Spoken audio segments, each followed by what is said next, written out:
listening to Muslimish Freethinkers, a podcast dedicated to fostering conversations on matters of faith and disbelief.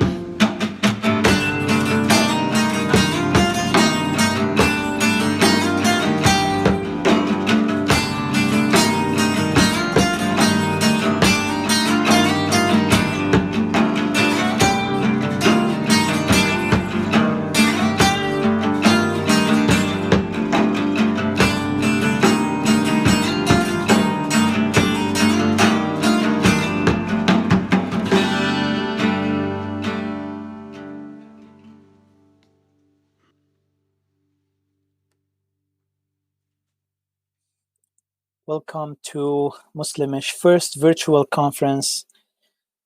Good morning, good afternoon, good evening, wherever you are around the globe. Today, we are meeting online to speak about abolishing blasphemy laws, the roadmap. This is one of the goals of Muslimish. My name is Wissam Sharafuddin. I'm a co-founder of Muslimish. And today I will have the honor of emceeing this program. Muslimish is a 501c3 nonprofit organization whose mission is to create a safe, supportive, and open-minded environment for the exchange of thoughts and ideas among current and former Muslims, to foster a pluralistic society that respects the rights of all individuals to live according to their conscience, and to abolish blasphemy and apostasy laws across the globe. Muslimish was established in 2013 in New York City and now functions in 12 chapters in North America. If you value our mission statement, we encourage you to become a member and/or support us at muslimish.org, as we rely on the generous support of our members to sustain our programs. What are blasphemy laws? And why are they wrong? We believe that blasphemy laws are wrong because they violate the human right to freedom of expression. They protect religious beliefs and practices, religious institutions and leaders from legitimate and often necessary criticism. They are intrinsically bad, subjective, inconsistent laws. There is no right way to use them. They legitimize vigilantism, mob violence, and persecution of minorities. The situation today of blasphemy laws is that almost 26% of the countries in the world do have some sort of a blasphemy laws.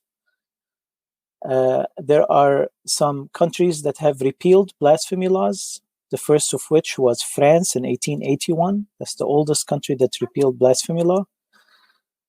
And then more, and especially the last few years, have seen more countries join that repealing of blasphemy laws movement.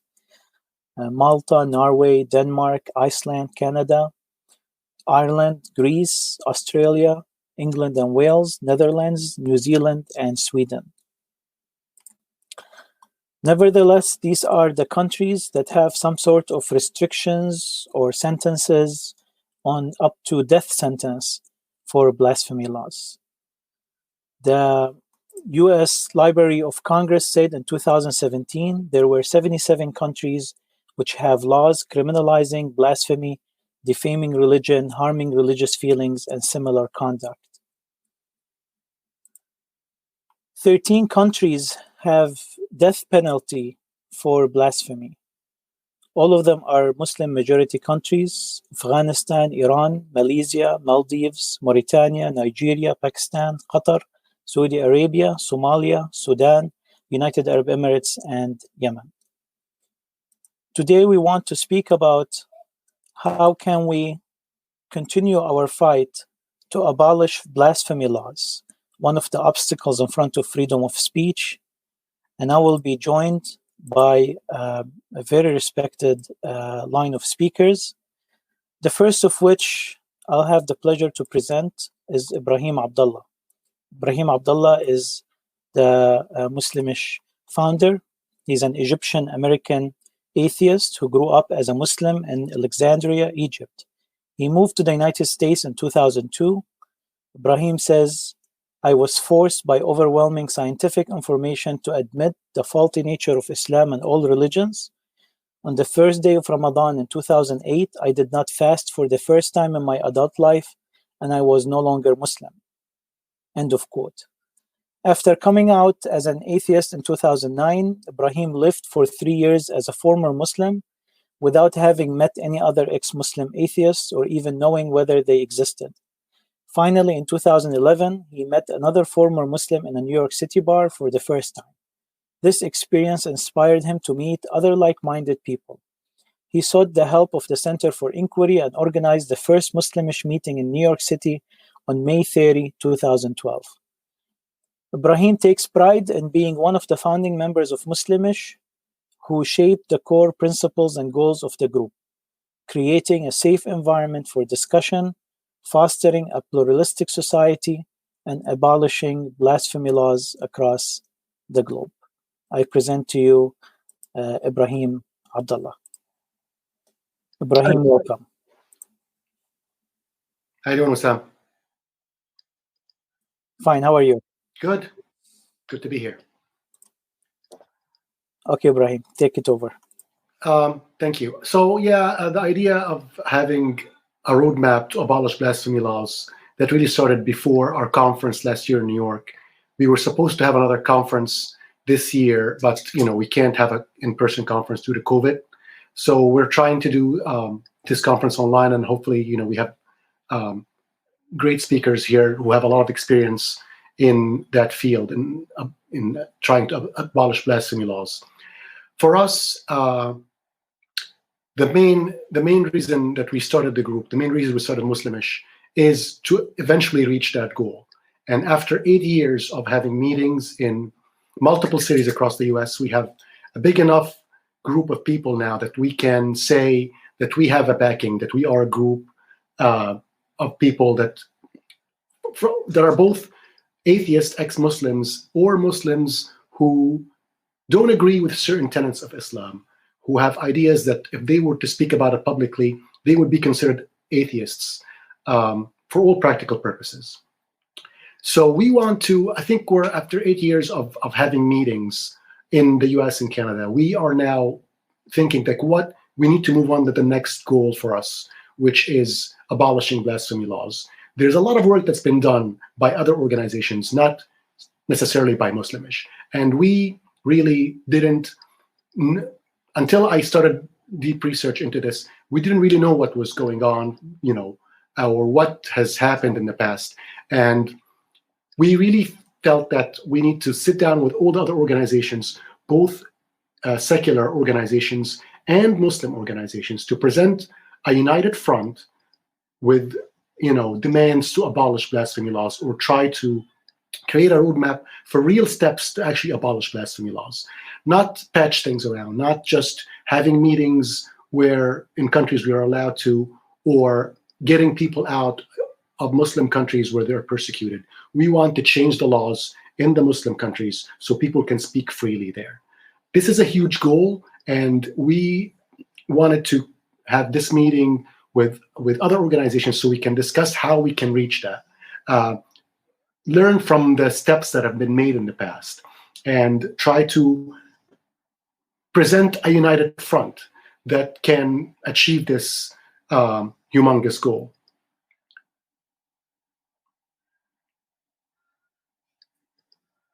Thank you, Brahim. We know that this is one of the goals of Muslimish, the third goal. Tell me a little bit about the efforts that Muslimish has been doing. The first two goals that Muslimish have set to themselves, and how much they've done to accomplish them, and this third goal and the thoughts behind what steps can we take to help in the efforts to abolish blasphemy laws. Yes. So the first two goals for us is to create a place for free discussion and foster a pluralist society. These goals, we came to them after, when we first started, it was only about creating a place for free discussion. Fostering a pluralist society was a goal that was added about 2 years after, when we were applying to make Muslimish a nonprofit organization. And we kind of like almost have achieved these two goals in a certain way, because we have a place for free discussion. We meet, we have 5 groups across the US and Canada, mostly concentrated on the East Coast, not much on the West Coast, which we're working towards. But we do have meetings. We have meetings in person, we have meetings online, we have happy hour meetings, we have activities, people go out together and do things. And in these meetings, we practice our freedom of speech. A lot of us either grew up in Muslim countries where we didn't know how to have a discussion about such topics, or grew up in Muslim communities in the US and Canada, and most of them, not all, but most of them had restrictions about talking about these matters. So after 8 years, and I've been in almost like every meeting that we've had in New York, we've had 2 meetings every month minimum. After all these years, I think I personally know better now how to have a discussion. I'm not as angry anymore.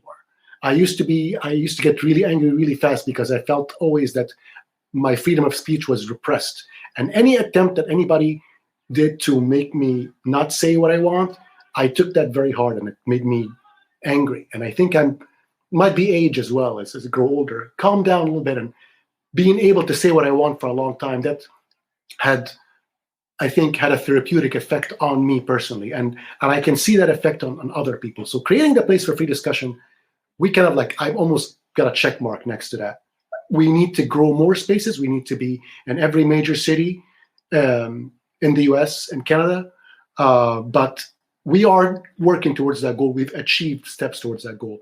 Fostering a pluralist society, we're doing that again in the discussions. We have both people who believe in Islam in one way or another.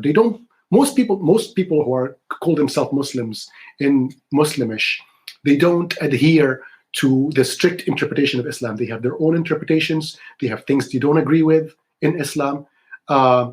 Mainly women's rights and freedom of speech issues. These are, I think, and scientific issues, logical issues that just don't make sense.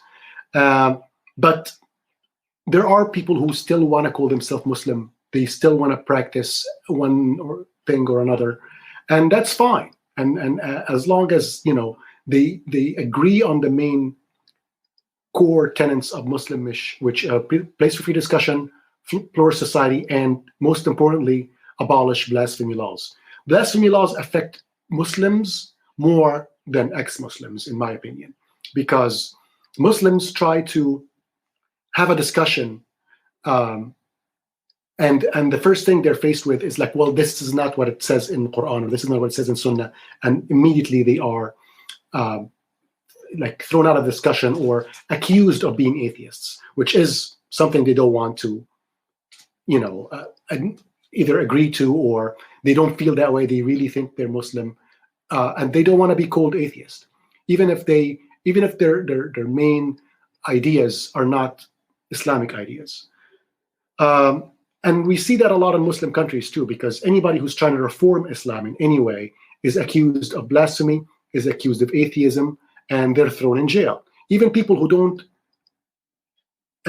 disagree with Quran, even if they disagree with certain things in Sunnah, there's punishments, and they are either thrown in jail or, in some countries, flogged and executed.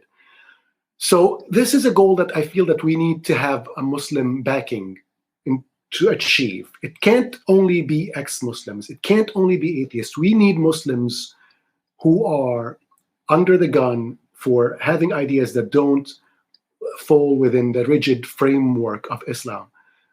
Because they are affected by this as well, and they are our partners in this, and we need to have a united front of both Muslims and seculars who want to achieve that goal in order to achieve it, because it's a huge goal. It's very big. We have to change laws in countries that are not democratic for the most part, and view religion as the most important ethical code for people. And in order to achieve that, we need to have both atheists and Muslims to achieve that goal. I received a question: is there a Muslimish chapter in Egypt? And we've attempted before to do something like that, and we've started like about 40 chapters that were successful in many countries. But then we withdrew back and we closed down all the chapters. We're at the attempt of opening chapters in the Middle East. Can you elaborate more on that, Ibrahim, and the reasons behind that? Yes. We did try to open like meetup groups in Egypt and other Muslim countries, but we felt that we would be putting these people there in harm's way. And we didn't want to do that. I mean, we can meet freely in New York, we can say whatever we want, and we're not in any danger. So it's not really fair to put people there in harm's way. Do no harm is our main, tenet. We don't want anybody to go to jail or be interrogated or even be put in difficult circumstances by their family. Because even if the government is not involved, if neighbors or friends or family members learn that someone is in a group that discusses Islam in a critical way, that could cause them danger. And we didn't want to put anybody in harm's way. And that's why we closed these groups. But there are a lot of people. I mean, there's a lot of people there who are advocating, and they're taking on major pressures. But not everybody is a martyr, and most people, even in the New York group, which is, I would say, the most atheist of all Muslimish groups, we want to talk among ourselves about these issues, and we don't want to create a problem with friends or family. Livelihoods are at stake, and a lot of members in our groups are young kids who still depend on their parents for sustenance and livelihood.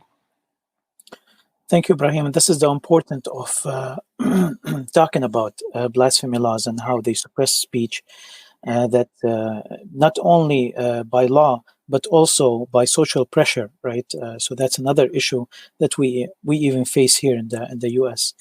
Thank you. We'll come back to the discussion with you at the end. Now I'm happy to present to you Mr. Nick Little.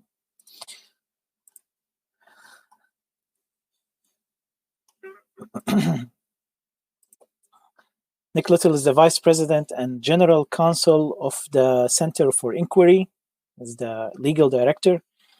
In this role, he oversees both the Center's in-house legal work and its outside litigation. Nick graduated from the University of Oxford with an honors degree in philosophy, politics, and economics, and the University of Warwick with a master's degree in labor relations. He had an intensive public speaking history at university, winning both the Oxford University and European Parliamentary Debating Championships. After moving to the United States and working in the finance industry, Nick returned to the education and was awarded his JD with membership of the Order of the Coif from Vanderbilt University School of Law, where he also served as articles editor of the Law Review. Nick practiced as an antitrust litigator with Howery LLP in Washington, D.C., but found his practice focusing more on pro bono matters. In that capacity, he represented a Sudanese man expelled from Saudi Arabia for converting from Islam to Christianity, winning him asylum in the United States. A group of hearing-impaired patients challenging the provision of sign language interpreters in Maryland hospitals, mentally ill patients in New York fighting inadequate funding, as well as criminal and police misconduct matters.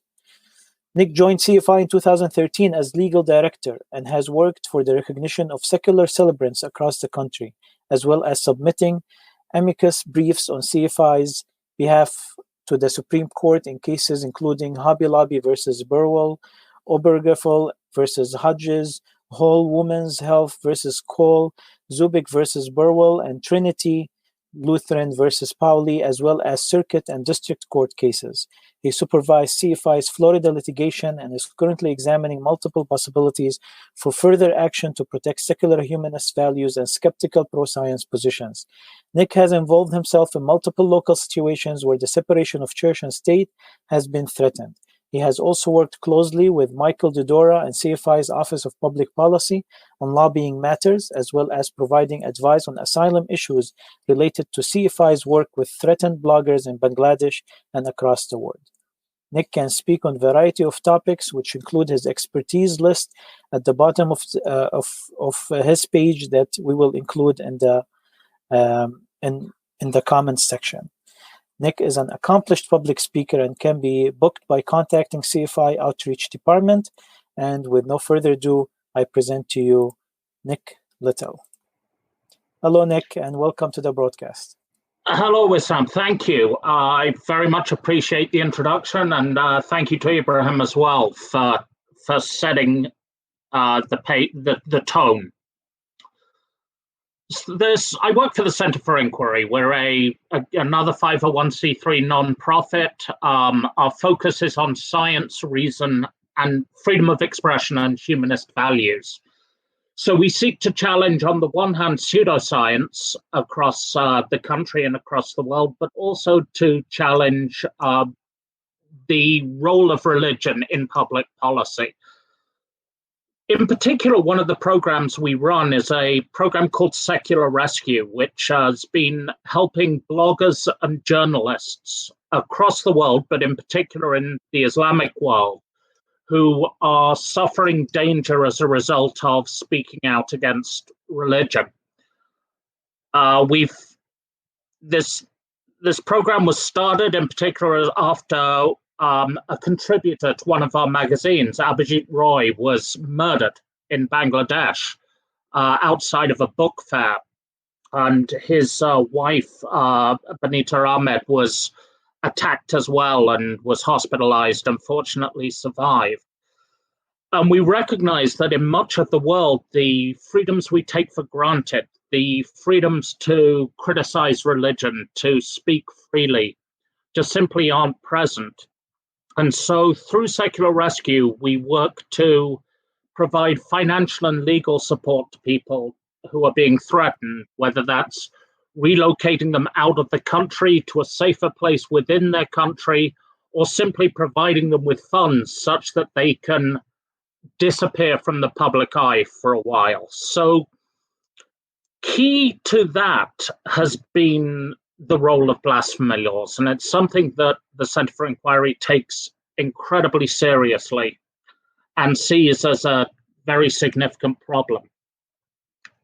When I told friends of mine that I was doing this conference this weekend, the reaction was largely, why? What's the problem? No one has blasphemy laws anymore. There's an ignorance about it, especially in the United States on this and in much of Western Europe.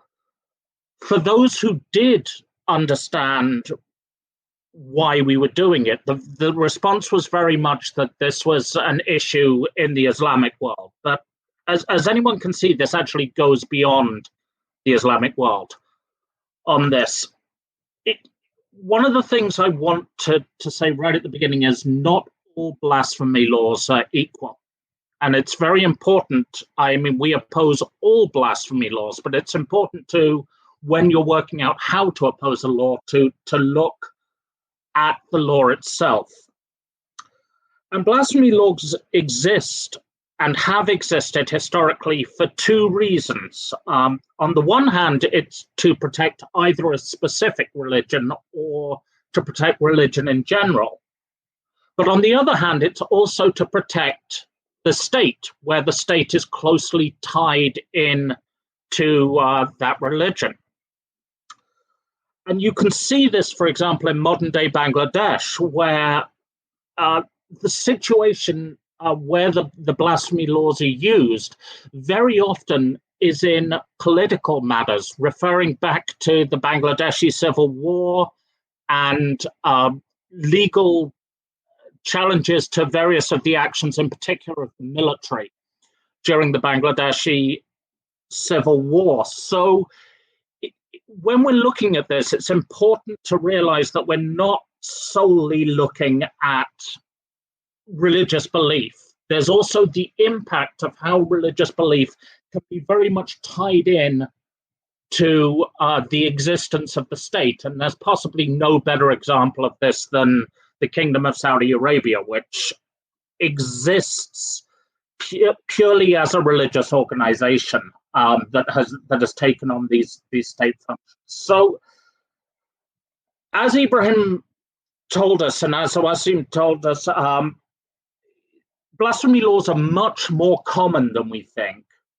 And they also impact a lot of people in a lot of different ways. I agree fundamentally that the people who are most impacted by blasphemy laws, and so who we need to be reaching out in particular to join the battle against them, are not the atheists necessarily. The religious themselves are very much impacted by this.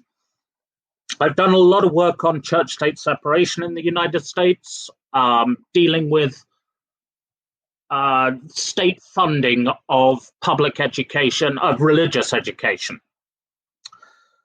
And traditionally in the United States, the strongest opponents of state funding of religious schools was the Roman Catholic Church. Because where there was state funding of religious schools, it was in areas where there were very strong Protestant groups. And so it was Protestant schools that were being funded out of taxes paid by everybody. So the first stage, if I was putting together any roadmap on this, is to look at what the blasphemy laws are and how they developed and what purpose do they serve. These purposes of defending religion, defending a specific religion, and defending the state aren't separate. All countries that have blasphemy laws will also have various of these purposes, and they kind of develop from one purpose to another. So if we look at Ireland, which fortunately very recently abolished its blasphemy laws, Ireland's blasphemy laws started out in the definitively protect Christianity. It was written into the Irish Constitution that blasphemy against Christianity was always to be illegal. But it moved on to then protecting the notion of religion in general, and now it's moved to the point where the laws have been expunged, which is great. And this is what we're seeing in a lot of the European states that have moved away from the typical blasphemy laws. In a lot of the Islamic world, these laws exist to protect Islam, and explicitly, when they're enforced through Sharia law, are protecting Islam against criticism, and there is an Islamic government and an Islamic legal system. What has happened in Western Europe more, and in countries like Canada and Australia, is that there's been a shift away from a typical blasphemy law towards a law which protects religion in general, as part of a general hate speech type legal structure. So there are laws against defaming people's beliefs in countries.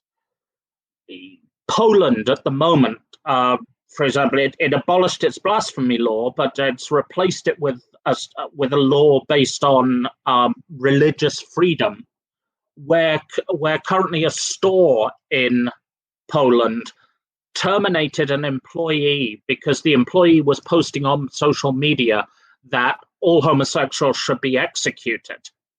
And they terminated the employee, and the employee is now bringing a religious freedom case against his ex-employer, trying to claim that this oppresses his religious rights. And we see this in countries like England, which I believe it was Rowan Atkinson, the comedian, who launched a big fuss about this, that yes, getting rid of blasphemy laws is a great thing, but if you replace it with just this idea that you cannot criticize any religion because it's what people believe in, have you actually improved the situation? Remembering back in Britain to my university days, I remember when Salman Rushdie published his great novel, The Satanic Verses. And it caused major uproar around the world. We all saw this. And in Britain, there was a particular uproar in that had the book been about Christianity, it could have been called blasphemous and challenged, but the blasphemy laws did not include Islam. So there was what in my mind was a very misguided effort to expand the laws to protect Islam, whereas what they should have been doing was removing the law completely and saying that the religion shouldn't be protected. So what I want to do to lay out, and it's going to be very preliminary, obviously, and I think in questions, lots of interesting questions can be brought up, such as, can we have, as a country, any type of hate speech legislation without it devolving into being just a new form of blasphemy law? But I jotted down a few points that I wanted to make on the concept of a roadmap. And the first thing that comes up is it depends where you are. The approach in Saudi Arabia, the approach in Pakistan is going to be fundamentally different to the approach in Switzerland or the approach in the parts of the United Kingdom, Scotland and Northern Ireland that still have blasphemy laws. If you look at Scotland and Northern Ireland, these laws are never enforced. They're simply there because there are devout religious communities that would see it as an attack if they were removed. So that's going to be a fundamentally different approach to dealing with Saudi Arabia, where people are executed for blaspheming. However, the impact of this, it's still important even when laws aren't enforced. And it's important because of the chilling effect, which is something we talk about as First Amendment free speech lawyers all the time. If something is illegal, even if that law is not enforced, it's a definite message that it's behavior you should not involve yourself in, because you're worried it may be enforced. It may also not be enforced by the government. But as we've seen in Bangladesh, as we've seen in Pakistan, as we've seen in Egypt, it's often enforced by mob rule, that someone will be accused of blasphemy. They won't be arrested, but they will be attacked in their community. So the first question is, where are you? And that will, to a large extent, determine what you do. The second point is fundamentally related to that, and I would feel irresponsible if I didn't say this, is the key thing is to stay safe when you're opposing blasphemy laws. You need to look at, is the very act of opposing a blasphemy law considered blasphemy under that law itself, which is a terrible catch-22 position, but certainly one to be considered. And that creates an international role for those of us who do live in countries without blasphemy laws, who do live in countries with strong protections of freedom of speech, that it's up to us here to take on as much as we can of the role. And one of the absolute key things, I would say the third thing, the most important thing, is the role of education. We need public opinion on our side. We need public opinion globally, and we also need public opinion within the specific country. So we need to educate our friends. We need to use social media to educate people on what the harm that blasphemy laws do. People don't even know they still exist in many cases. Tell people they exist, tell people how they're enforced, tell people the harm that they do. Bring about, if it's in a country which isn't going to change on its own, like in Ireland, we managed to change this through public pressure because the public saw how ridiculous these laws are. But if you're in a country, for example, if we're looking at Saudi Arabia, again, there is no internal pressure that is going to convince the Saudi government to get rid of its blasphemy laws. And so pressure there needs to be international. And we've seen this with the death penalty in Europe, that European countries are excluded from the benefits of the EU until they get rid of the death penalty. We should not be holding the World Cup in a country that has the death penalty for blasphemy. That's the kind of international pressure and isolation we need to work to bring forward. A fourth method is we need to look at, is there a benefit in shifting from the existence of a blasphemy law towards the non-enforcement of those laws? So the law stays on the books, but possibly just simply isn't enforced. But in that, you need to beware what I call the offended trap. We need to be aware that in countries such as Britain, we move from an official blasphemy law to a, well, don't offend religious people laws. It's critical that we protect minority opinions, but that is not, we do not protect minority opinions by criminalizing, criticizing them. And then finally, in my roadmap, it's keep going. This doesn't happen overnight. It has taken hundreds of years in countries for these laws to be abolished.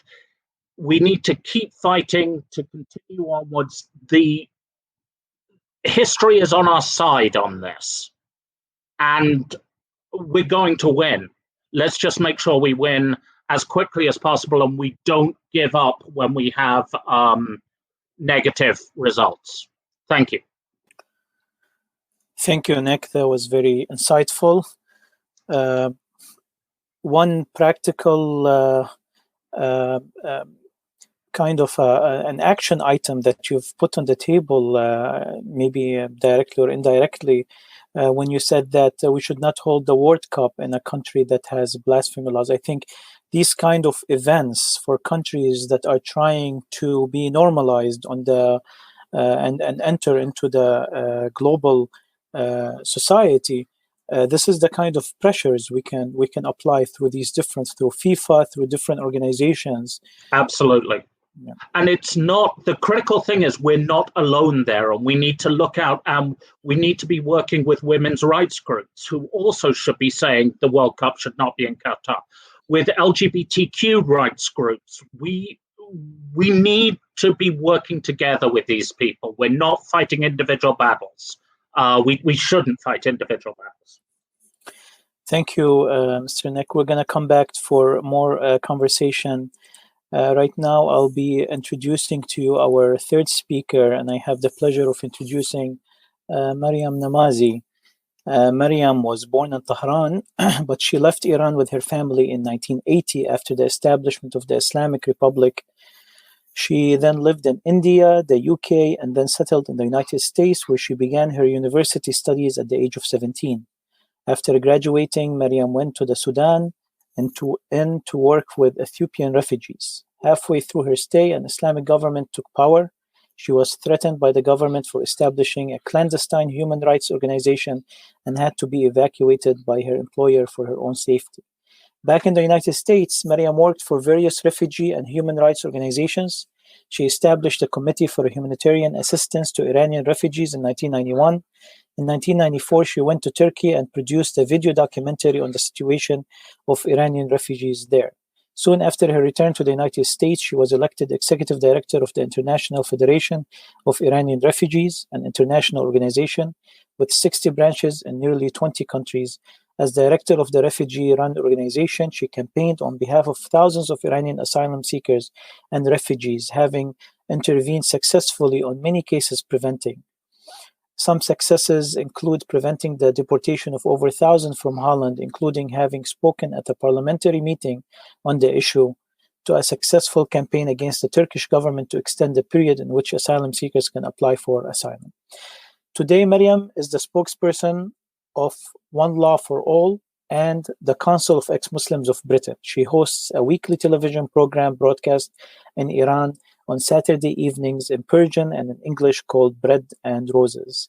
She is on the International Advisory Board of the Raif Badawi Foundation for Freedom and Euromind, a laureate of International Academy of Humanism, National Secular Society Honorary Associate of Rationalist International, Emeritus Member of the Secular Humanist League of Brazil, and a patron of Pink Triangle Trust. She was joint winner of the 2019 Emma Humphreys Memorial Prize, awarded the 2017 Henry H. Zumak Freedom from Religious Fundamentalism Award, 2016 International Secularism Prize from the Comité La Cité République, and was honored by the National Secular Society for her campaigning work defending free speech at universities in 2016, despite attempts at barring her by student unions or Islamic Society efforts to intimidate and cancel her talks. She was also awarded Atheist of the Year by the Kazimir Lisinski 2014, Journalist of the Year at the Dodds Women in Public Life Awards 2013, selected one of the top 45 women of the year by Elle Magazine Quebec 2007, one of 2006's most intriguing people by DNA, awarded the National Secular Society Secularist of the Year Award 2005, selected Iranian of the Year by the Iranian.com Readers 1997 and 1998, International Rescue Committee Medal recipient 1988, and received the Julia B. Friedman Humanitarian Award in 1987. Very long history of defending freedom of speech and secular rights. The Islamic regime of Iran's media outlet has called Namazi immoral and corrupt, and did an expose on her entitled Meet This Anti-Religion Woman. In 2019, the Islamic Regime Intelligence Service did a TV program where Namazi was featured as anti-God. In the past few years, she organized the largest gathering of ex-Muslims in history, led a topless protest at Pride London in 2017 in defense of LGBTQ rights. She also took part in a nude protest in defense of women's rights in the Middle East and North Africa, initiated a day to stand with Bangladesh's bloggers and activists, an international day to defend Amina, and the Nude Photo Revolutionary Calendar 2012-2013, founded Iran Solidarity, and helped launch the Manifesto for a Free and Secular Middle East and North Africa. She has spoken and written numerous articles on women's rights issues, free expression, Islamism, and secularism. She has co-authored several books. Maryam is an inveterate commentator and broadcaster on rights, cultural relativism, secularism, religion, political Islam, and many other related topics. Forgive me, Maryam, for reading the whole bio, and this is actually a small part of it, but we want to have the right background of this person who has spent their life fighting for freedom of speech, and now will comment on this continued fight for abolishing blasphemy laws. Welcome, Maryam. It's a pleasure to have you. Thank you so much. I'm sorry I must have put everybody to sleep now. I'm not Nick Little, Vice President of Center for Inquiry, as my, the title under, perfect. Well, I just want to thank Muslimish for inviting me to speak on this really important topic. I love Muslimish. I'm really privileged to be here, to be working with you, Islam, with Ibrahim and so many others, Noura and others who've done amazing work. And I think you really have to be so proud of the work you've done over so many years. I think this is such an important topic, the issue of blasphemy laws. You yourself, Islam, mentioned how there's blasphemy laws in 1 out of every 4 countries or territories in the world. There's over a dozen which punishes blasphemy with the death penalty, and those are all Islamic states. And of course, we know very clearly that this doesn't only affect ex-Muslims and atheists and free thinkers, but also religious, sexual minorities, and also anyone who basically doesn't follow the line. And I think I want to focus, though, on this very important issue which Muslimish has raised, which is this roadmap to abolition. How do we go about it? What else do we have to do? And of course, a lot of this work is being carried out, but I think one key is, of course, in the legal sphere. And Nick alluded to this in his talk. And I think that is hugely important because, as we know, the fight for justice, whether it's for gay rights or an end to segregation and Jim Crow laws in the United States, or for women's suffrage, we see that very often these are battlefields these battlefields, the fight for change in the law is very key, and that's one important step in abolition. I think it's clear that abolishing laws are not necessarily it's not necessarily the same as actually having an end to discrimination and violence and so on and so forth. We know that very well with the case of George Floyd, one of many Black men in America who, despite the civil rights movement, changes in the law, still are like dead men walking and are getting killed left, right, and center in the United States. So we know it's not the end all, but it is an important step because it draws a line and says what is acceptable in society and what isn't. And I think we could start in a specific country. I think those with legal expertise, I'm not one of them, would need to look at these countries which punish apostasy or blasphemy with the death penalty and have a strategy on which countries to target. There has been news that Sudan has decided to scrap its both blasphemy and apostasy laws. And I think that is a huge step forward. That makes it one less country under Islamic rule that's doing that. I think a huge reason behind that is the revolution in Sudan that took place a while back, with women at the forefront. That has had a positive impact on blasphemy and apostasy law issues too, and we have to use that and move forward and try to abolish it elsewhere. The other important issue, of course, is political will, and I think it is difficult to have political will of those in power to end these, because they have an interest in maintaining blasphemy laws, in maintaining apostasy laws. I think it helps to maintain their supremacy, it helps to maintain their privilege, and it's a very useful tool, not only for social control, but for political, for economic, for all forms of control of the society. And I think given that, we are seeing a rise of the religious right across the globe, it's clear that this interest is not there in many situations. And I think the default when we look at apostasy and blasphemy laws is that the society is religious, though that might not necessarily be the case, in the same way that the default is male in societies and all societies where sexism, for example, is rampant, or the default is white in countries where racism is rampant. So I think given that, plus the fact that there's very little accountability in such situations. So the reality is that even good laws usually come about not because the ruling elite have decided they want to be nice, but because it has been taken in a sense via vast social and political movements. We know very clearly that even good laws without accountability are really worthless. And I think George Floyd is another good example. I mean, I think it's important to mention this tragedy because this tragedy affects all of us in the fight for social justice and the fight against racism, as well as against other unjust laws.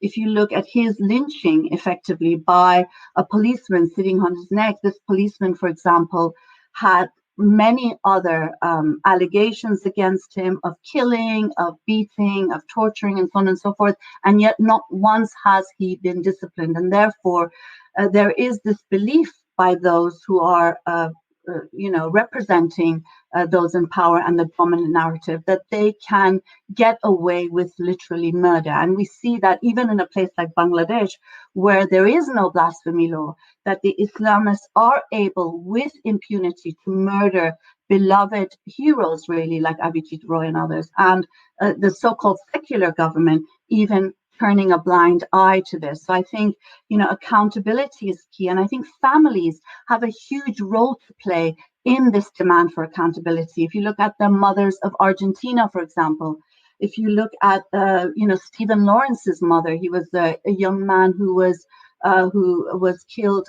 by racists in London. His mother, has had a huge role in changing the narrative here, and even challenging institutional racism in the police here in Britain. The role families play is key, and unfortunately we still don't have enough families speaking up because, of course, of the risks involved, but also because they feel ashamed of the reality that their children have been charged with blasphemy, apostasy, and the need for families to step forward and to demand accountability, because accountability is so key in being able to gain justice. One of the other things I think that's very key in this fight for getting rid of blasphemy laws is, of course, public outrage. I think, this is one of the key areas because, as I said before, those in power never give up their privilege and their supremacy, on a golden platter. It's very often taken by force by social and political movements. There's a huge difference between force and violence, which is intrinsic in all states, really, but specifically and more specifically so in Islamic states. And I think public outrage really has an important role to play in forcing action, in changing laws, in changing culture, and also in making unacceptable what was acceptable possibly weeks or months even before. And I think this sort of public outrage and mobilization is something that we really need to focus on. And I think a lot of our groups are focusing on that. The effects, for example, of apostasy and blasphemy laws on the lives of people. And I think social media can be a great help to us. It has been a great help to the fascists and the racists and the neo-Nazis, Donald Trump, one of them. But I do think that it has also given us, those who have no access and those who have no power, access in a way that we've never had before. So we have to continue giving visibility to blasphemy and apostasy laws. I think one of the things that George Floyd's case showed us is that no matter how much they lie about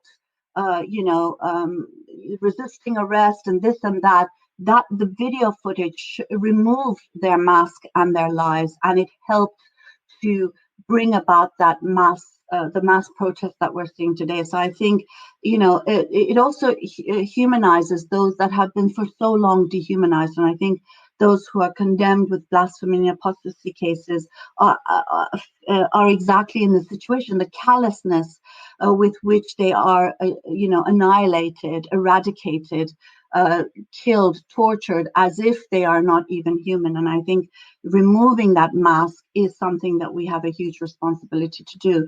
And as Ibrahim said completely, is that this is not something that only ex-Muslims or apostates and blasphemers can do, in the same way that all the great movements that brought about change, whether it is the civil rights movement in the United States, whether it is the anti-apartheid movement in South Africa, whether it is the fight for women's suffrage, for gay rights, all of these fights included more than those who were fighting for their specific rights.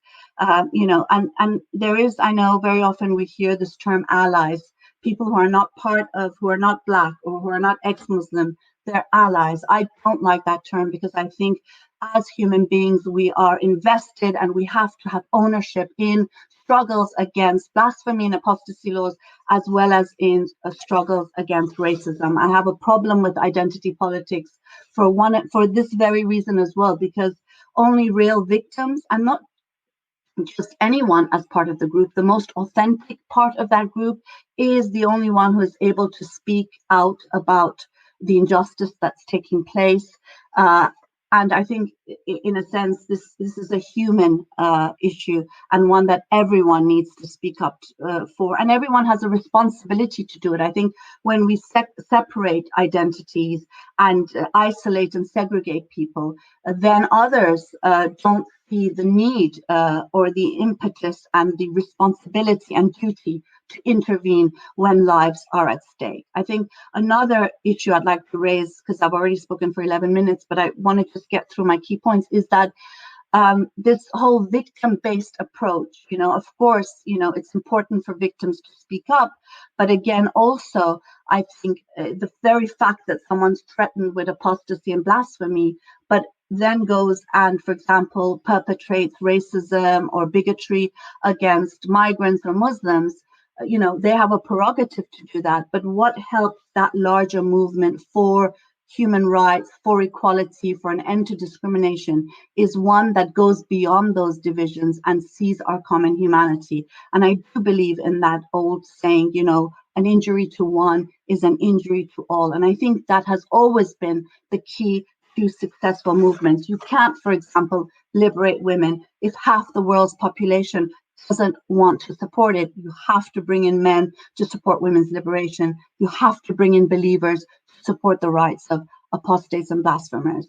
The other thing that's very key in bringing about change and an end to blasphemy and apostasy laws is, of course, direct action, protest, being in the public space, you know, and giving visibility, normalizing dissent, I think, is hugely important, because it also shows that there are so many who do not agree with these laws. And the more of us who come up and speak up, the more of a snowball effect it will have, the more of an impact it will have. I think also this is the, you know, going back fundamentally to this issue being a human rights issue, the right to be free from religion, the right to be critical of religion, and to be able to, like those who are able to defend their religion, to believe in their religion, there are others who have the right not to do so. And I think this is hugely important. One of, I think, a bulwark to us making this a huge social movement is not just that we don't have enough believers supporting us, but that we have a lot of atheists, a lot of humanists, a lot of secularists who do not support our struggle against blasphemy laws. They might do so in principle, on a you know, as a matter of principle, on a basically general scale, but they will always come and you know, say, don't provoke, you're going too far. What did you do to get the death threats that you've received? There's a lot of victim blaming going on, and you see that across the board in many other movements where people are fighting for their rights. What did George Floyd do? You know, did he resist arrest? As if that is, even if he resisted arrest, which he didn't, even if he used a fraudulent check, because we're in coronavirus era where people are starving literally. Even so, does that mean that he should be killed? If someone did actually criticize Muhammad, Islam's prophet, if someone did criticize surahs in the Quran, even so, is that something that should be a crime? Should it be punishable by death? And we hear often accusations of Islamophobia and others which try to blame those who are trying to speak their minds. And the reality is that freedom of expression is not a group right. Because I belong to the ex-Muslim community or the Muslim community doesn't mean I have to speak as the community decides. Freedom of expression, freedom of conscience, they are individual rights. And I, as an individual, will choose how I express myself. You don't like it? Go ahead and express yourself any way you want. But I will express myself in the way that I think is important and is my right to do so. I want to end here with a quote from Martin Luther King, and I think it's important for us to make those links with the civil rights movement in the United States, the Black Lives Movement in the United States. I think that our movements are intrinsically linked. And if one movement moves forward, it is a move forward for all of us. I want to end, sorry, I'm going to turn on the light because I can't see anymore. I want to read a letter that Martin Luther King wrote, a short excerpt of it, when he was in jail in Birmingham in 1965. And I think this is something that will speak to all of those of us who are blasphemers and apostates and who've had quite enough from the moderates who are always telling us how to speak. Martin Luther King says, "First, I must confess that over the last few years, I have been gravely disappointed with the white moderate. I have almost reached the regrettable conclusion that the Negro's great stumbling block in the stride towards freedom is not the white citizen's counselor or the Ku Klux Klaner, but the white moderate who is more devoted to order than to justice, who prefers a negative peace, which is the absence of tension, to a positive peace, which is the presence of justice, who constantly says, I agree with you in the goal you seek, but I can't agree with your methods or direct action. Who paternalistically feels he can set the timetable for another man's freedom, who lives by the myth of time, and who constantly advises the Negro to wait until a more convenient season. There is no convenient season. We want an end to blasphemy and apostasy laws. We will fight for it. And we demand that everyone who believes in freedom of conscience and expression to join us in this fight. Don't keep telling us how to speak. Focus your energies on apostasy and blasphemy laws. And remember that this goes beyond whether you're from a Muslim background or not. It is about the human right to freedom of conscience and freedom of expression. Thank you. Thank you very much, Mariam. And I love how you connected the struggle of fighting against blasphemy laws with today's struggle in America against racism and police brutality, etc. Systematic racism, and how the blaming of victims on the way they're protesting, regardless of the legitimacy of that criticism, is pointing energy in the wrong direction. The real struggle is fighting blasphemy laws. The real struggle is that there are thousands of people whose voices are suppressed because of these laws, because of also social pressure. Sometimes we create these laws in our social circles. So not only governments should be blamed, also families or social structures that create these kind of laws. We've had a campaign recently called "Shunning is Psychological Torture." So using shunning as a method. The same thing applies here in the United States. That we should focus on the causes of this embedded rage and anger, and the systematic violations of human rights. Thank you very much, Mariam. We'll come back to you for a further dialogue.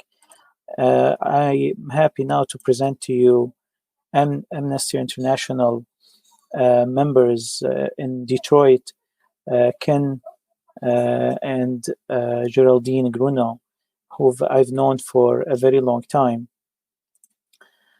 Ken and Geraldine, they have been active with Amnesty International in Detroit since 1978, when they would bring their months-old daughter to meetings in a basket. She behaved very well, Ken assured us. Ken from Dearborn Heights and Geraldine from Scotland met as volunteer teachers in Ghana, West Africa. They both retired several years ago. Ken from hospice nursing with the Henry Ford Health System, and Geraldine from teaching English at Henry Ford Community College. After living in Detroit for 40 years, they live now in COVID quarantine in the city of Dearborn. Welcome, Ken and Geraldine. Thank you so much, Wissam, for that beautiful welcome. And we're really grateful to be invited to this distinguished panel today. We were able to listen to some of the speeches that the other members have given, and it's delightful to see them now. We are really conscious of the fact that we're not frontline experts or participants in the same groups that people are, but we feel really fortunate to have viewed human rights over the years, over 40 years now, as volunteers with the lens that Amnesty International has given us. So Ken is going to begin by saying just a word or two about Amnesty International, just in case any of the audience is not so familiar with it. And then we'll go on with some suggestions. Thanks. And I'd like to begin by saying that Geraldine and I are regarding each of you here as people working on this project to rid the world of blasphemy laws. You are what Amnesty International would call, I'm confident to say, human rights defenders. That is, people who are advocating for human rights for everyone in the world on so many fronts, as you've just explained. Here's a quick retrospective of Amnesty International. And we'll take a step back from that for a moment to the era immediately after World War II ended.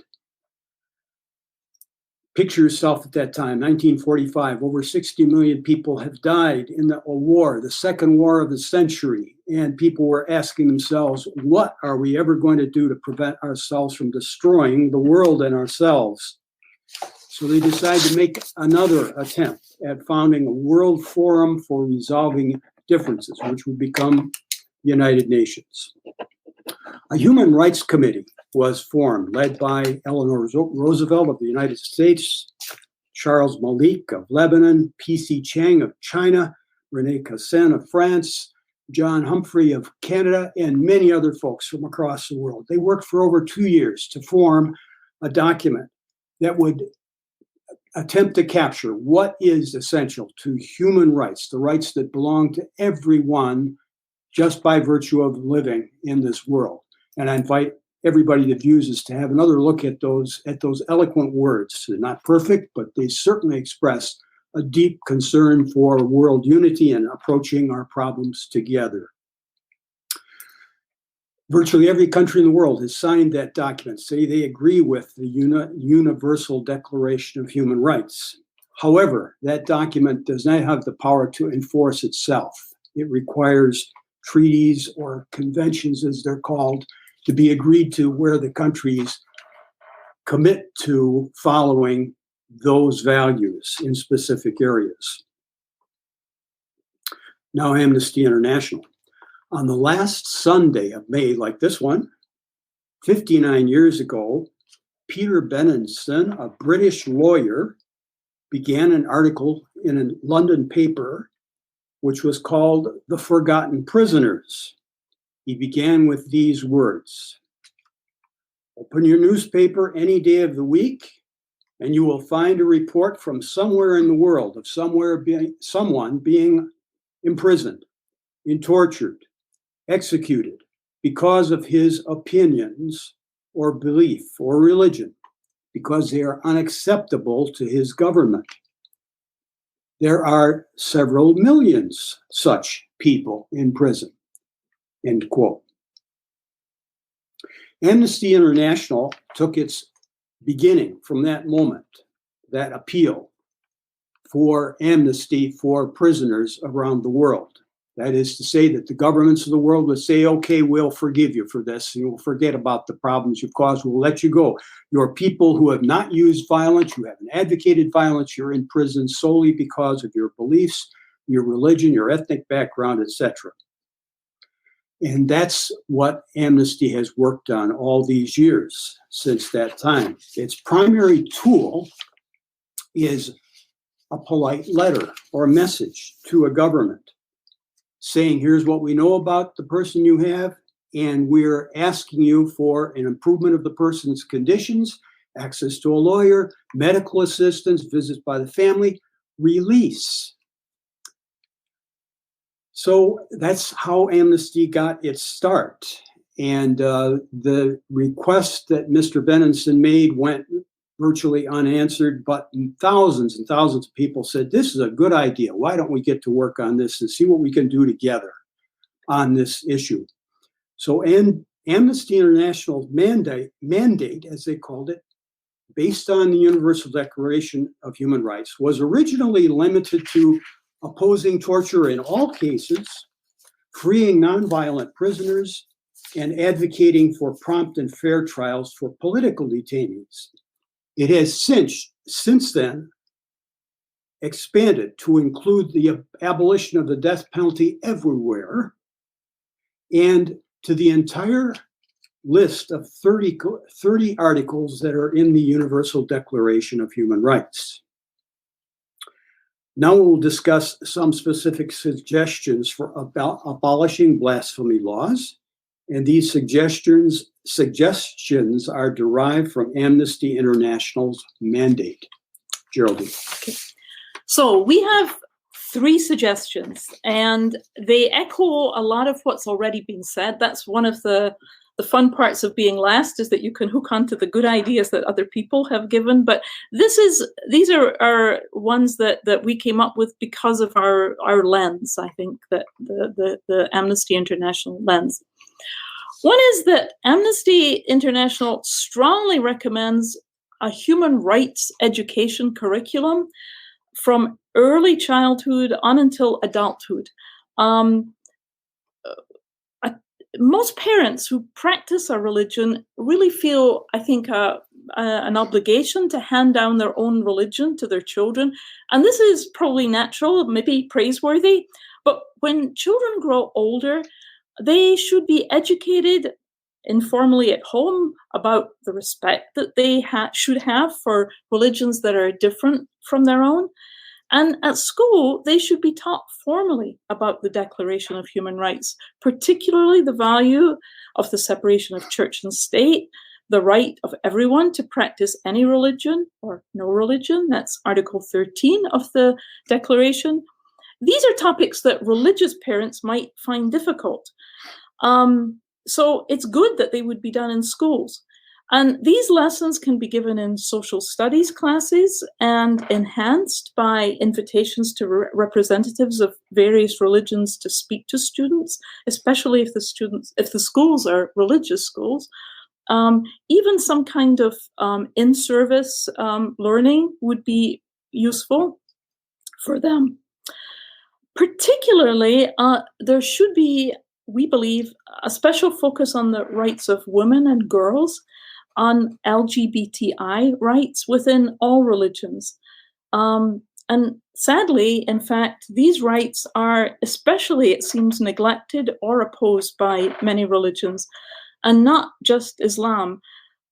This is a personal part, but we both were raised Catholic, but we really like the term Muslimish, so we're thinking that we might call ourselves Catholic-ish. We have been, apart from belief systems, we've been ashamed and embarrassed by our own church leaders here in the Detroit, everywhere, but here in the Detroit area. Just last week, the Cardinal ordered a very brave Catholic parent support group for LGBT children to be barred from church premises.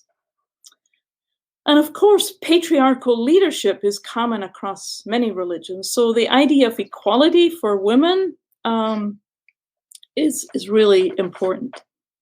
Amnesty International, if anyone is interested, has wonderful resources on its website, approved by the NCTE, which is the National Council for Teachers of English, which I was part of, and the National Council of Social Studies. These are created to help teachers, help students to take actions on behalf of individuals whose human rights or any human rights have been violated. Ken will give us another idea. Okay, a second suggestion is in the area of research and reports, various kind of educational materials that Amnesty works on. Amnesty International is highly respected for its meticulous research, multi-sourced, and often gathered information that's gathered under dangerous circumstances. We strongly recommend that these reports be used in support of reforms, as well as, of course, in demanding accountability to international commitment by those countries who signed these treaties, these conventions that we mentioned. Information about these reports and copies can be found at amnestyusa.org, amnestyusa.org, that's the website, or just Google it. You can find many reports, comments, public announcements, and so forth made by country and by issue. Two reports that I looked at for this presentation were a 2014 report called Prosecuting Beliefs, Indonesia's Blasphemy Laws, and a 2016 report, As Good as Dead, The Impact of Blasphemy Laws in Pakistan. Each report reviewed individual cases and stated or restated concerns and recommendations based on the International Convention on Civil and Political Rights, regarding Articles 18 and 19 of the Universal Declaration. One highlight from the Pakistan report states, quote, "The terms belief and religion are to be broadly construed to include theistic, non-theistic, and atheistic beliefs, as well as the right not to profess any belief, and should not be limited to traditional religions or beliefs," end quote. These are unconditional freedoms, limited only by the need to protect public safety from time to time.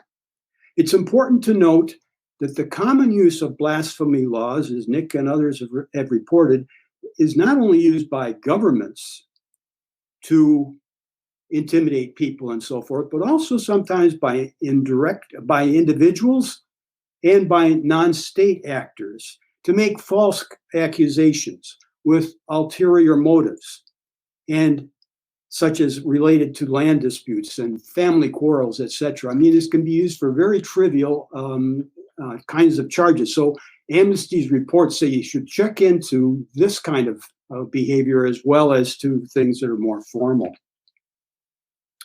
Now Geraldine will speak on. Okay, so one more recommendation, and that's the work that Amnesty probably specializes in. We work on behalf of individuals who are victims of human rights abuses, such as people who have been accused of blasphemy, and the defenders of those victims. We do it by writing letters, by using social media, by protesting, by vigiling, all the time trying to publicize the victims' plight and to try to state how religious beliefs that different from those that are approved by the government are valid. We worked recently on two cases that people will probably be already familiar with. One is a Nigerian humanist, Mubarak Bala, who was accused of blasphemy in Nigeria after he wrote a post on Facebook expressing his beliefs. He was transferred very deliberately, Amnesty thinks, to Kano, which is a conservative region in northern Nigeria, where religious dissent is unpopular and where Sharia law is practiced. So his fate is not hopeful. This is the kind of paper that we use to write. Oops, I'm not good at this. There we go. We get all kinds of directions for letter writing, addresses, and even a sample letter. The other one is probably even better known, Raif Badawa from Saudi Arabia, who was sentenced to 10 years in prison, a large fine, and very publicly the 1,000 lashes. So after the first series of lashings, that was stopped. And we would like to believe that it was the publicity that Amnesty and others raised that caused that to be discontinued. Although he's still in prison, despite all the efforts that have been made. It's really sad to read the tweets that his wife puts out very regularly about his situation. Sometimes she doesn't hear from him for 2 or 3 weeks. On the other hand, flogging has been recently abolished for future offenses, but not retroactively in Saudi. So we continue to appeal for his freedom.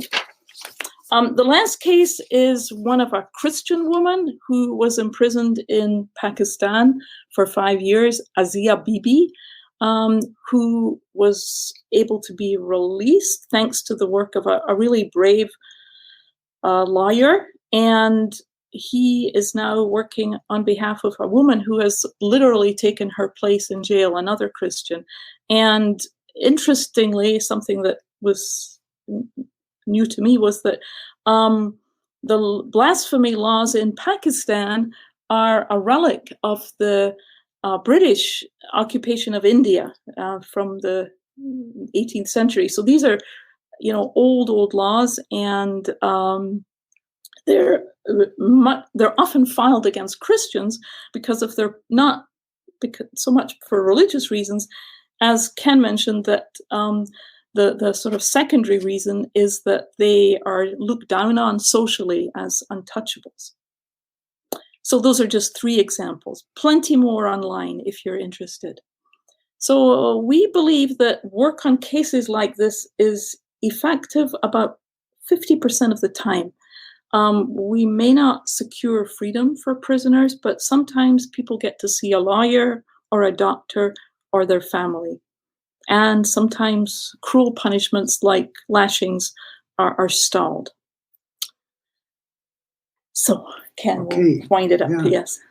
Finally, we'd like to recommend an article that we just discovered last night, which appeared in a journal called the Human Rights Quarterly in 2004.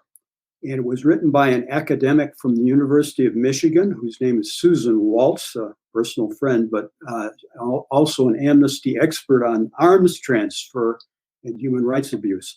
The article is called Universal Human Rights, the Contribution of Muslim States. So we found a very interesting background. We thank you all for your time today, and Amnesty joins you in wishing for an end to these blasphemy laws, and we have to continue to work despite many setbacks and discouragements. Thanks so much. Thank you very much, Ken and Geraldine, and it's a pleasure to see you again. Just for people who are not familiar with Amnesty's work, you write letters. They say, is it effective? Tell us, one of your experiences or stories about the effect of basically, sending letters to a certain.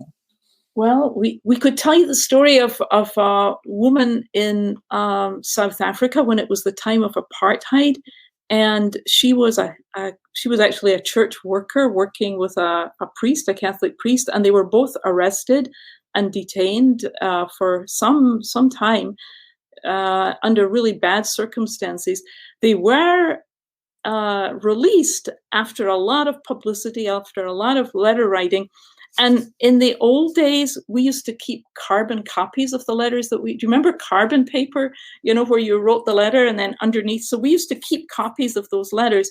And so we had a file on this case, and she was finally released, and she and the priest came on a tour of the United States to thank people. And we were invited to it was just a little house party, but it was really one of the nicest things was to show her the letter that we had written with her name in it, because Amnesty works not just for people who are very public and very high profile, but also for people who have no name at all, hardly, but who are equally brave and equally, committed. So she read the letter and she saw her name. She couldn't read the English, but she could see her name. So she read that and she was just so happy and grateful, So that was one tiny example. There might be other. We've had some evidence of our success. Much of the time we don't have evidence. We do it in the hopes that it will be successful. And we know that 50% is a sort of rough estimate of how many letters help. So every other letter makes a difference. That's a big, for us, that makes it worthwhile. Thank you, Ken and Geraldine. And thanks for all our speakers again. Yes. We have a few minutes before the end of the program. We're open to take any question from the audience and also to have an inner discussion. Before we do that, I would like to read one more thing, which is from actually the Muslims for Progressive Values. They could not attend our conference, but they provided this statement: blasphemy, similar to apostasy, is a matter of freedom of conscience, which is guaranteed and safeguarded by the language, no compulsion in religion. It's further bolstered by numerous assertions in the Quran that no soul is responsible for another, and that no individual, Muslim or otherwise, bears the authority to punish those who believe differently than they do. See, for instance, Quran, chapter 2, 113, chapter 355, chapter 787. So just like I think Maryam mentioned, that we need to have allies We need to have the support of Muslims in this struggle, of religious organizations. This is one of the Muslim organizations that actually support the abolishing of blasphemy laws. The floor is open for further input by any of you. Can I just add something? I think one of the issues is when we talk about the importance of everyone being involved, a larger mass social movement against, in this instance, blasphemy laws, and of course the importance of believers in that fight. I think that's not the same as saying that we now have to be careful about what we say in order to appease believers so that they can join our movement. In the same way that we don't require believers to stop mentioning surahs of the Quran or to stop wearing the hijab if they want to defend apostasy and blasphemy laws, I think they also need to, believers need to stop demanding that we not criticize. If we can all agree that this is about fundamental freedom of conscience and expression, we don't have to like each other's views. I think that's very clear. But we do, and we don't have to respect each other's views either. I mean, I think views that are ridiculous, views that are abhorrent, like fascism or whatever, they can be ridiculed and opposed and criticized, but that's very different from disrespecting people. And and I think we need to make that distinction and ask, for support, solidarity for people to join this movement without demanding that we stop speaking, because the whole reason we're having this discussion is that we are getting killed for what we say, and therefore, telling us to be silent or to speak in a certain way actually feeds into a climate where the religious right feel completely confident to silence us, because there's so many others, good people, the so-called moderates that Martin Luther King talked about, who are, throwing allegations of Islamophobia and bigotry against us. And I think they're not helping either. And actually, I find it more distressing when I hear it from people who defend the right to freedom of conscience, except when it comes to us, because they feel uncomfortable with criticism of Islam. Thank you, Mariam. I have a question for Mr. Nick Little.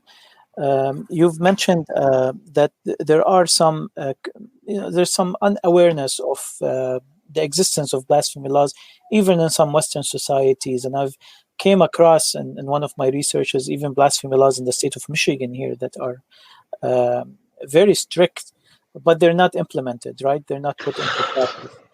Do you feel with the current political climate that we should fear that these can be actually activated or used at a certain point? I honestly wasn't aware of laws in Michigan that would include that. The United States is, because of the federal and state structure, it has these weird anomalies that exist. Like Alabama only changed its constitution to allow interracial marriage in the last 10 years or so, I believe, and I could be completely off on the fact that it was Alabama on the date. But those laws, and there are laws that exist in various states which are no atheist can hold public office, for example. Those laws exist, but it's not just that they aren't enforced. They actually can't be enforced because they're violations of both the state and the federal constitution. Should we be worried? I think we should be more worried about other attacks that we're going to face in this than, are they suddenly going to come out and start putting people in prison in the United States for blasphemy? I don't think that's going to happen in Michigan. I don't think that's going to happen down in Georgia. What I do see happening down in Georgia is the kid in the playground who says, my parents are atheist, when asked what church they go to, and so is beaten by other kids in the school. And we need to fight about that. I don't think we should ignore these laws, and we should never ignore the possibility that American politics is shifting to the extent that these terrible things can happen. But on the other hand, we also need to look at where the immediate dangers that the people are facing. And there are dangers people are facing in this country for being atheist or for holding any particular religious belief. And we need to be fighting against those where we see them. Thank you, Nick. We have a question. The theme of making allies to promote long-term goal keeps coming up from the speakers I listen to. What is the hardest part of bridging ideological gaps with groups that could be potential allies? Perhaps, Mariam, you want to tackle this? Yeah, sure. Did you say me? Sorry, my internet is a bit messed up. Yeah. Well, I mean, I actually have a problem with the term ally. I think I don't see why people are allies. Is it because, for example, they're not ex-Muslims, they're allies? I mean, for me, if it's a Muslim, an ex-Muslim, a humanist, an atheist, a Christian, whoever, a Jewish, who is blasphemy laws, then they are part of the anti-blasphemy law movement. And I don't think we should be dividing people into who's the authentic and rightful victim, and only I can speak about it, and everybody else is not an ex-Muslim or has faced blasphemy laws. They're just allies. And I think what it does is it divides our movement, and I think we shouldn't be doing that. We, of course, every movement, whether you look at the anti-apartheid movement, the civil rights movement, there was huge differences of opinion.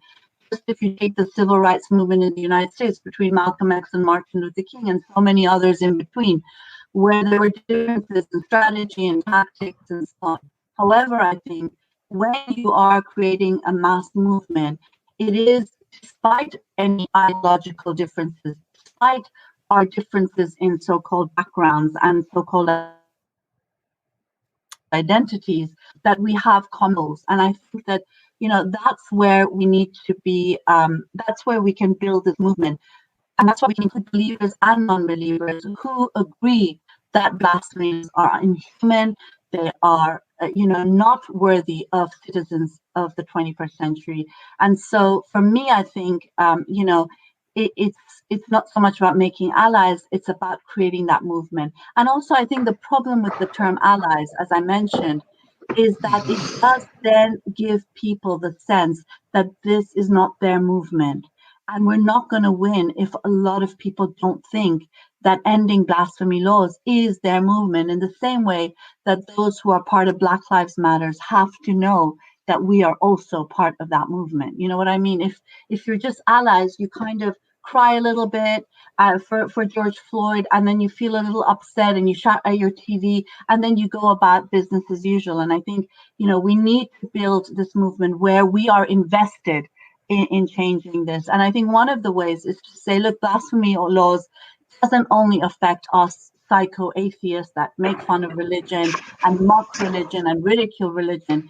A lot of religious minorities, sexual minorities, women, anyone who doesn't obey the dominant narrative, because it is not as much about religion as it is about power and control and maintaining supremacy and privilege. And so I think, it's a challenge to power, and that's why we need all of us, because they are very powerful, but in numbers and in a mission, we are many more if we can break through, these divisions of identity politics and dividing people into allies and not. Thank you, Mariam. We will take final comments before we conclude because we ran out of time. Brahim? Yeah, thank you, everyone. This is actually really great. I wanted to a couple of things. One is, like, when we're talking about working with Muslim groups, the only group we've worked in with Muslimish is Progressive Muslim Group. We had a conference with them in Boston at MIT. Last year, it was hosted by Secular Society at MIT.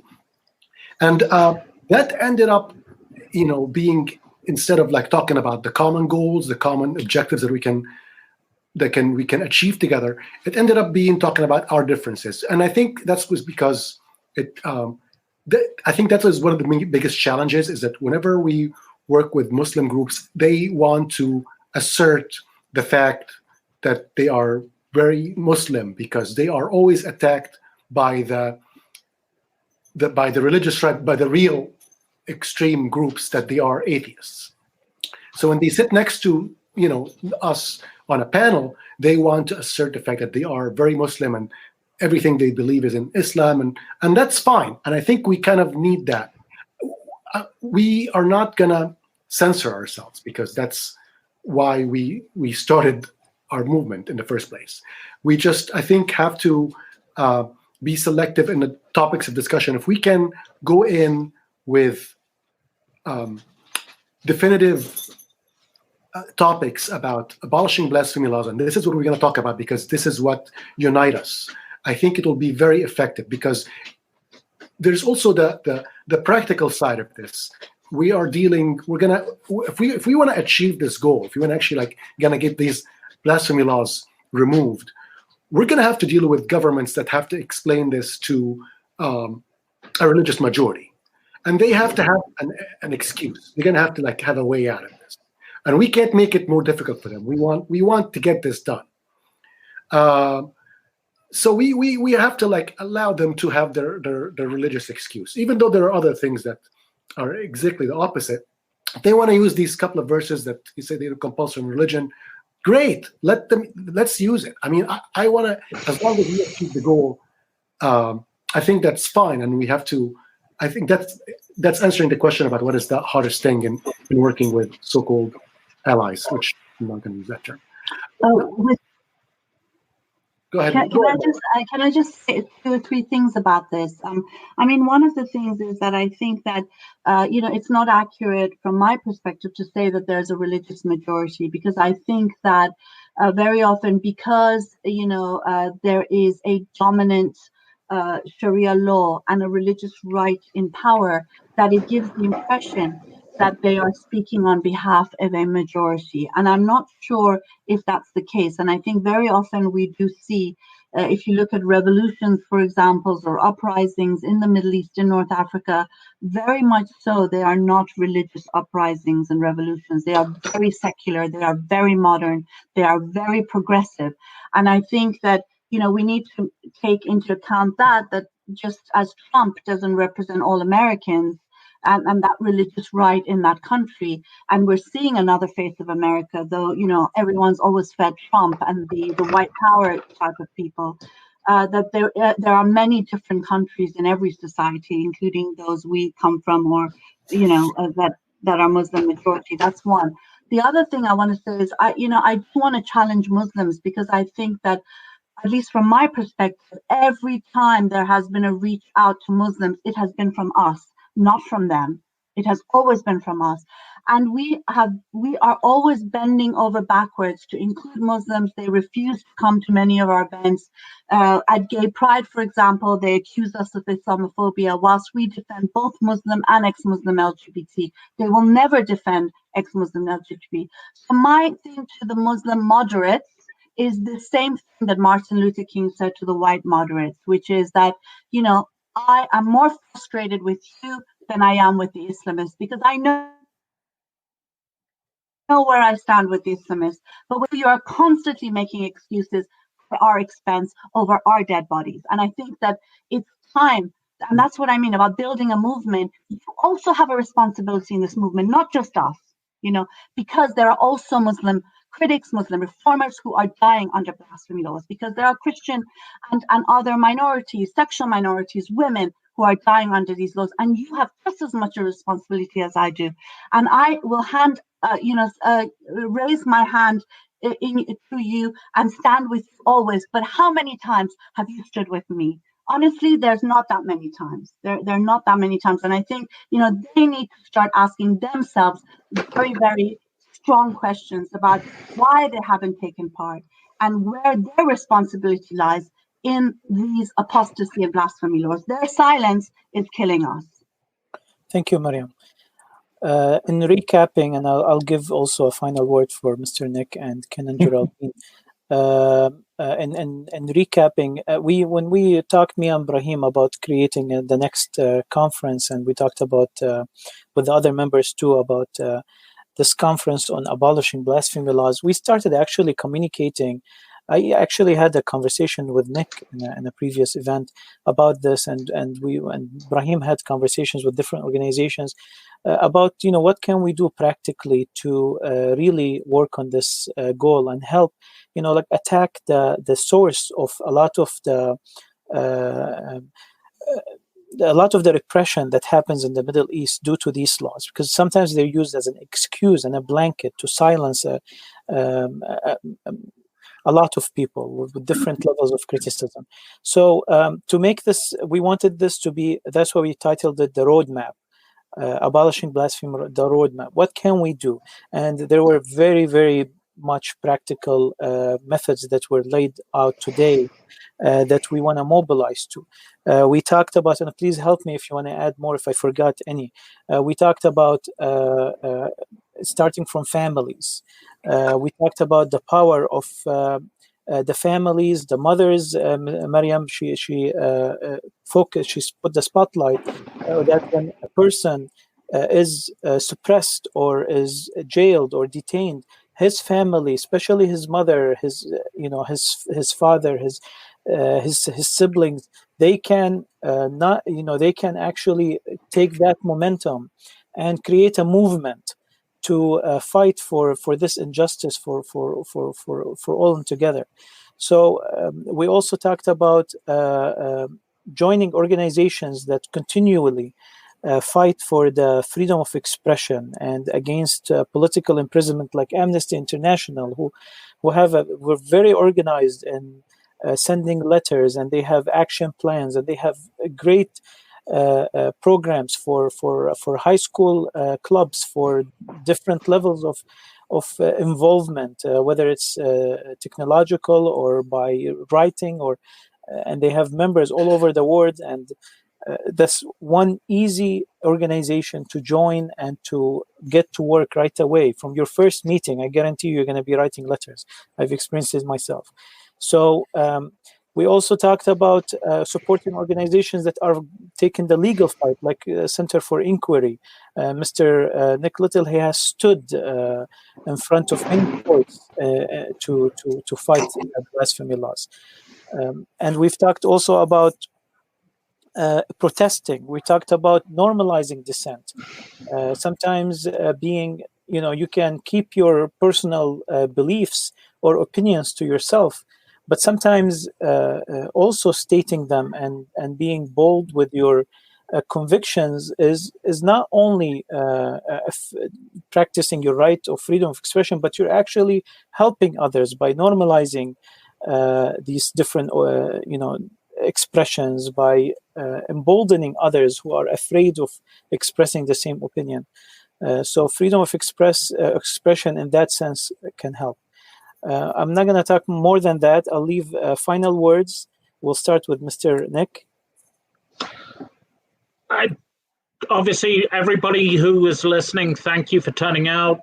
Thank you for this. It's a shame we couldn't do this in person.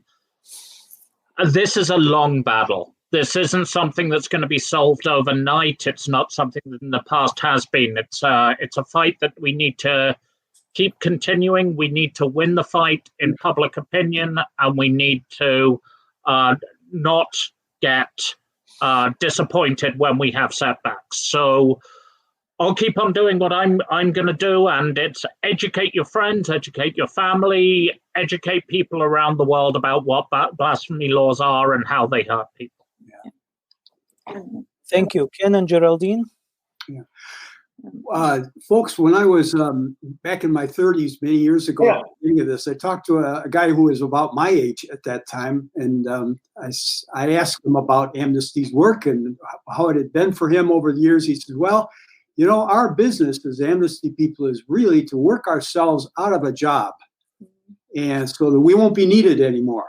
And so I thought, oh, that's a wonderful idea. Let's hope that by the time I get to be his age, if I make that age, I'll be able to say we are out of a job. Well, we ain't out of a job. And as Nick has said, it looks like it's going to go on and on. We've got to be prepared for handing it over to the next generation and working in solidarity with them. I'm so happy to be working. We're so happy to be working with you today on this issue. and to find ourselves as part of this huge network of concerned individuals who are interested in making life better for everybody and everything on the planet. It's in a sense, this crisis is helping to call us together. I'm not saying it's a good thing, it's a horrible thing, but it's bringing to light, it's kind of eroding away some of the things that might be standing in our way of really making some difference, but it will have to be for the long haul. I want to thank you all for your inspiration today. Very inspiring. Thank you. Yeah. Thank you very much, everyone. You all. Yeah. Thank you. Thank you, Geraldine. Thank you so much. It's been a pleasure hearing the other speakers. Thank you to the wonderful Muslimish, Ibrahim and Wissam. It's always great to be with you guys and to be part of your important work. I do want to just end by saying, I suppose, one of the things that we often face is that, we're told that we're disrespectful or that we're insulting religious sensibilities and that there's some things that are sacred and taboo and that we shouldn't be speaking about those issues. But I think, what's very clear is that what is sacred to one person is not sacred to another. I might be offended by a lot of religious tenets. I am offended by a lot of religious tenets. I come from Iran, and when I pass a mosque, I do feel physically ill. But it doesn't mean that I have to demand mosques being shut down. Of course they shouldn't be shut down. People have a right to their religion. And I would like Muslims to also, look at this from this perspective. You might not like what I say. You don't have to respect what I say. You can argue with me till we go blue in the face. But what I do expect from you is that you respect my right to think as I want and to live as I want in the same way that I respect your right to do that, as long as we're not harming anyone. And I think that is really key. And until believers join us and take responsibility, the silent, the decent majority of Muslims who, like my parents, like many of our families, who would never harm even a fly, they have a responsibility to speak up in our defense, and not just in our defense, in their own defense, because this is about, that fundamental fight. An injury to one is an injury to all. It's a fight for our common humanity. And freedom of expression, freedom of conscience, these are cornerstones of rights across the globe, and they have a responsibility to stand with us. This is their fight too, and I am waiting for them to join us in the way that we deserve and that they should. Thank you, Mariam. Brahim, we started with you, we'll end with you. Final word from Muslimish. Thank you. Thank you, everyone. I really, really appreciate everyone attending and having this great input. It's final thought is that I think we should keep this work going. We need to keep the collaboration going. We need to invite more groups to join us and coordinate our work together. We're all doing different things, and I know, Mariam, you organized the ex-Muslim group coordination. I think you really I give you the credit for helping us start here, Muslimish. And you have connections with every single ex-Muslim group in the world, and you have that coordination going. I would really like to keep the coordination going with other groups that are secular groups or secular Muslim groups, secular to an extent, as long as they agree to our goal. As long as they agree to our goal of ending blasphemy laws, that, in my mind, makes them, I don't want to use the word intelligent, but they're just somebody we can work with. We need, I think, also to have some sort of lobbying arm that would work with the U.S. government, maybe U.S. Congress and European Parliament. I know there are efforts that are being done at the UN. Personally, I'm not a big fan of the UN, but I just I don't think they can achieve anything. I feel that if we want to get something achieved, we need to go to U.S.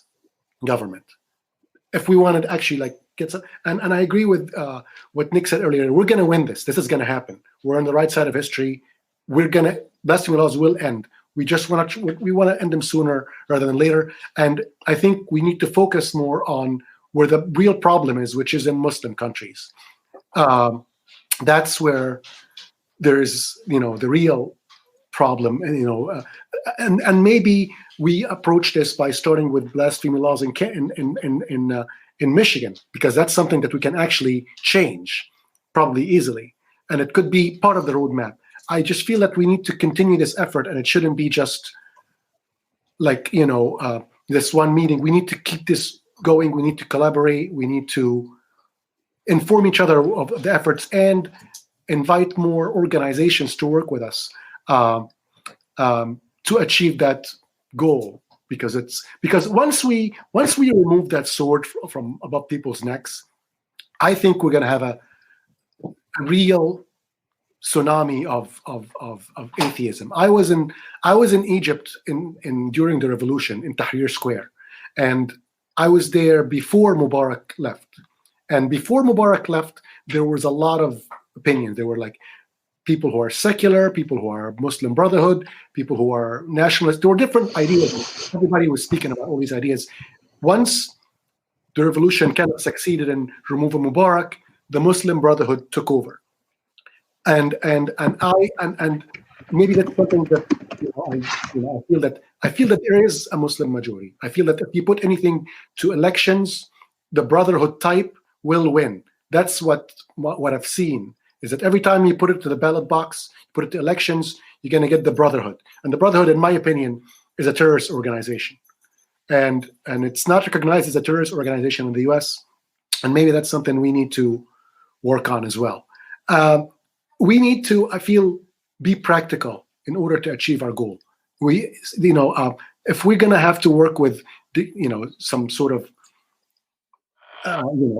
secular dictator in order to remove blasphemy laws, that's something that we need to agree on. Like, we need to do no harm. I think doing no harm is very important. But democracy in the Middle East, I think, would produce Muslim Brotherhood type results. At least that's what I've seen in my home country that I grew up in, of Egypt. Sorry if I took it too long, and I feel like I'm starting a new. Exactly. Can we get another round of comments, Wissam, please? Right. But I mean, the important thing, Ibrahim, that what you said is this needs to continue, and the conversation needs to continue as long as we're all working on defending freedom of expression by fighting blasphemy laws. Thank you all for being with us today. We went over time, and thank you for our audience. And we hope to see you in upcoming meetings. Continue the great work. Thank you very much for your very valuable time and for everything that you do. Good night. Thank you for listening to Muslimish Freethinkers. Do let us know what you think of this episode at facebook.com/Muslimish. Don't forget to visit us at muslimish.org.